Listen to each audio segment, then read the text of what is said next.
السلام علیکم ورحمۃ اللہ وبرکاتہ۔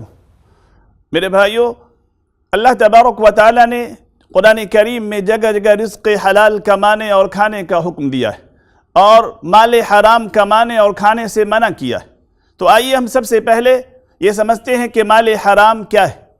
ہر وہ مال جو غلط طریقے سے حاصل کیا جائے، غیر شرعی طریقے سے حاصل کیا جائے، چوری کا مال ہے اور جوا کا مال ہے، رشوت ہے، سود ہے، اس میں جو بدترین مال ہے وہ سود کا مال، رشوت کا مال، یہ سارے کے سارے مال حرام ہے، اس سے جو آمدنی ہو وہ حرام ہے۔ مال حرام کے برے اثرات آخرت سے پہلے دنیا ہی میں ہوتے ہیں۔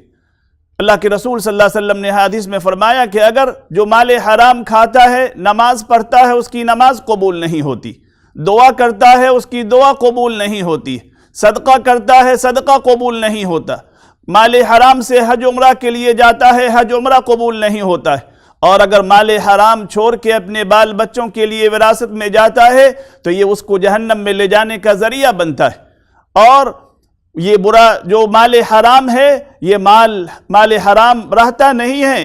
اللہ تبارک و تعالیٰ نے فرمایا یمحق اللہ الربا، کہ اللہ سود کو تباہ کر دیتا ہے، حرام کی کمائی کو تباہ کر دیتا ہے۔ تو ایسے مال سے کیا فائدہ جو ہمارے اعمال کو بھی خراب کر دے، جس کی وجہ سے ہمارا مال بھی تباہ ہو جائے، اور آخرت میں جو دردناک عذاب ہے وہ تو اپنی جگہ۔ لہذا ہمیں کوشش کرنی چاہیے کہ اگر ہمیں خشک روٹی حلال کی ملے تو وہی کھائیں، اور حرام کے لقمہ تر سے، بریانی سے بچنے کی کوشش کریں۔